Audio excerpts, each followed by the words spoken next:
Have you ever had that gut feeling that something just isn't right?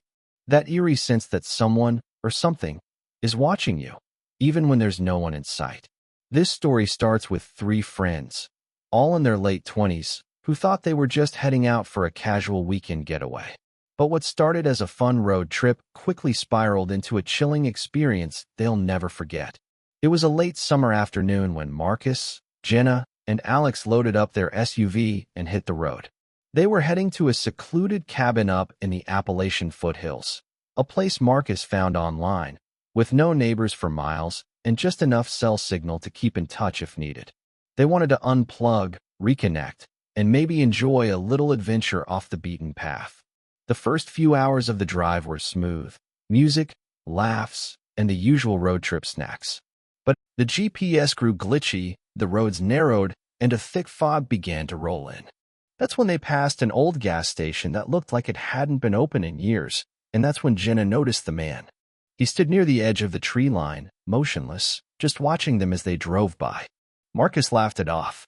Probably some local weirdo, he said. But Alex wasn't so sure.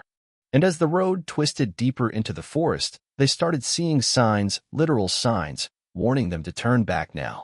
They thought it was a joke, until night fell. And that's when the real horror began. You're going to want to hear what happened next. Because what they found in the dark wasn't just creepy, it was unexplainable. As the sun dipped behind the trees, the temperature dropped fast, too fast for late August. Marcus flicked on the headlights, but even on high beam, they barely cut through the thickening fog. The road had turned from pavement to gravel, and every bump felt like a warning. Jenna sat tense in the back seat, staring out the window. Did anyone else see that guy back there move? She asked, her voice low, almost like she didn't want the woods to hear her. Come on, Jen, Marcus said, trying to keep things light. You're just freaking yourself out. But Alex wasn't laughing. He had gone quiet, his eyes locked on the GPS, which now showed their vehicle spinning in place. No road, no direction, just a blue dot going nowhere. They hadn't passed another car in over an hour. Then, up ahead, a figure darted across the road, quick, too quick. Marcus slammed on the brakes. The SUV skidded sideways on the loose gravel, coming to a halt just inches from a ditch. What was that? Alex whispered. I think it was a deer? Marcus offered, though it sounded more like a question. But Jenna was already shaking her head. No. It was standing, on two legs. The air inside the car grew heavy. The only sound was the ticking of the engine cooling down. Then, faintly, from somewhere in the woods, they heard it, a low whistle. Long drawn out, almost melodic. They didn't say a word. Nobody wanted to be the first to ask who or what was making it. Suddenly, the SUV's interior lights flickered, then off. And in the pitch black, just outside the car, footsteps crunched through the gravel. They weren't alone anymore, and their nightmare road trip had just begun. Marcus killed the engine, but the footsteps didn't stop. They circled the car slowly, like someone, or something, was inspecting them. Alex locked the doors with a shaky finger on the key fob, and the clicking sound felt thunderous in the silence. Jenna gripped the back of Marcus's seat, whispering, "Don't move. Don't speak." Then nothing. The footsteps stopped. Minutes passed. Long, stretched-out minutes. They didn't dare breathe too loud. The fog outside the SUV windows was so thick now, it looked like the forest had swallowed them whole. No signal. No lights. No roads on the GPS. Just woods. Alex finally cracked. This is messed up. We need to turn around. Turn around where, dude? Marcus snapped, his voice trembling despite the bravado. We don't even know how far back that last turn was. Suddenly, a tap on the window. They all jumped. It was soft, almost polite. But when Marcus turned on the dome light, there was no one there. Just a small, smeared handprint on the glass. Jenna gasped. That's not an adult's hand. Meanwhile, miles away, an older woman named Darlene, who owned a roadside antique shop near where the group had passed earlier, watched the storm roll in. She had seen their SUV, seen it turn down that road, and she knew exactly what they were heading toward. She muttered to herself, flipping a faded sign to closed. Another batch. Poor kids. Back in the SUV, the fog seemed to press tighter against the glass, and a low growl echoed from the tree lane. But it wasn't animal-like. It sounded human, almost like a voice, trapped somewhere between speaking and snarling. Alex turned to the others. We need to move. Now. But it was already too late. Something was waiting. The engine sputtered as Marcus turned the key. Once, twice, nothing. Just a sad click, like the SUV itself had given up. The headlights dimmed, and the battery warning light glowed blood red on the dash. Outside, that growl came again, closer this time. Then, a whisper, clear as day, yet no one could understand the words. Jenna started to cry, her breath fogging up the glass as she pressed herself deeper into the seat. We shouldn't have come out here. We should have turned back. Alex reached into the glove compartment, grabbing a flashlight. We can't stay in the car, he said. Whatever that thing is, it's circling us. Marcus hesitated, his knuckles wide around the steering wheel. You want us to get out? We'll run, Alex said. There's a path, back near the turnoff. We follow it. We stick together. It's our only shot. Suddenly, the rear window cracked. Not shattered, cracked, like something had slammed into it with deliberate force. Marcus didn't wait. Go. They burst from the SUV, shoes crunching into wet gravel, flashlight beam jittering as Alex led the way. Behind them, the fog seemed to move, like it was alive, bending around some unseen shape chasing them. The trees loomed, branches clawing at their clothes as they stumbled into the woods. Something screamed, not animal, not human. A high, distorted wail that echoed like it came from everywhere at once. They didn't stop. Couldn't. Then, Jenna screamed. She was gone.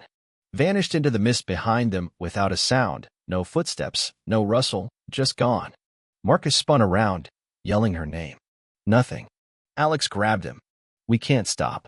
If we stop, we're next. The forest swallowed their voices, and the path ahead twisted like it was changing. And that's when they saw the cabin. The cabin looked like salvation, weathered but standing, a faint orange glow leaking through a crack in the door. Marcus and Alex sprinted toward it, breath ragged, hearts pounding against their ribs like war drums. Every step through the forest felt heavier, like the woods themselves didn't want to let them go. They slammed the cabin door shut behind them, locking the bolt with shaking hands. Inside, it was eerily quiet. Dust floated in the air, caught in the flicker of a single oil lamp. The place looked abandoned. Furniture covered in sheets, a cold fireplace, and old photos nailed crookedly to the walls. But what chilled them wasn't what they saw.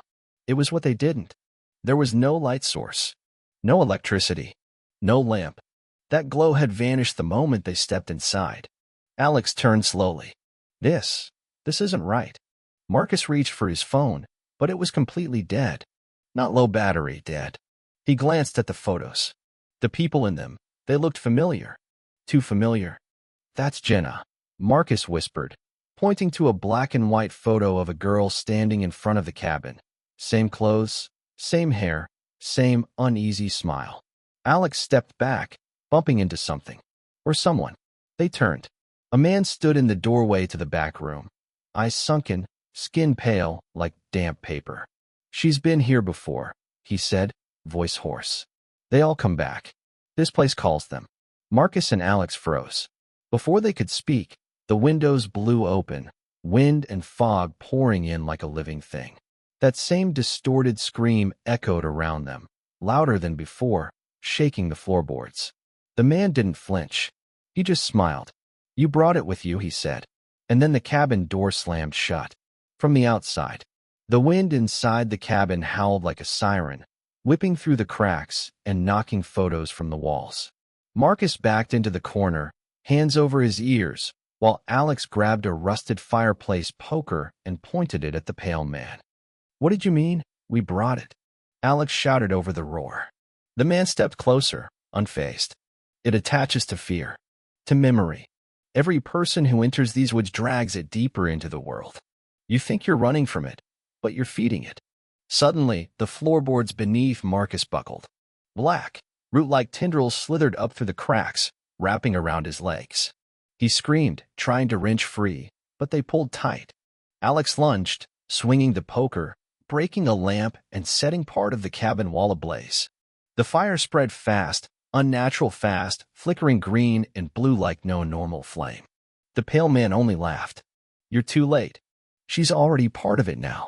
Jenna, Marcus shouted as the vines pulled him toward the center of the cabin, where the floor split open into a pit of writhing fog and shadow. No, behind you. Alex turned just in time to see Jenna, or what used to be her, standing in the flames. Her face was blank, eyes empty, lips moving without sound. Then, she smiled. Marcus let go. Alex screamed as his friend vanished into the pit, tendrils snapping shut. The fire consumed the cabin in seconds. And in the morning, when Darlene drove past the trailhead, she noticed something new, a second car parked near the trees. Same fog creeping along the ground. The cabin was calling again. By the time authorities arrived, there was nothing left but scorched earth where the cabin once stood. No signs of Marcus, Alex, or Jenna. Just ash, twisted roots, and the faint smell of smoke hanging in the forest air. The SUV was still parked on the gravel, doors wide open, as if they'd just stepped out and vanished into the trees. Darlene watched from a distance, her jaw tight. She'd seen this before. Every few years, a group came through, chasing adventure or peace or escape. And every time, the woods took something from them. But this time felt different. Later that night, she opened the back of her antique shop and pulled out a dusty photo album. There, tucked in the back pages, was a new photo, one she hadn't put there. Marcus, Alex, and Jenna stood in front of the cabin, smiling awkwardly. Same clothes, same posture. The cabin was gone, but the memory of it remained. It always would. And if you ever find yourself on a back road, deep in the woods, and the fog starts to roll in too thick and too fast, remember their story. Sometimes, the scariest things aren't ghosts or monsters. Sometimes, it's the things you bring with you. Thanks for listening to this creepy true road trip horror story. Did you enjoy it? What kind of stories do you want to hear next? Drop a comment below and let me know. I read everyone. And if you've got your own strange experience on the road, maybe it's time to share it.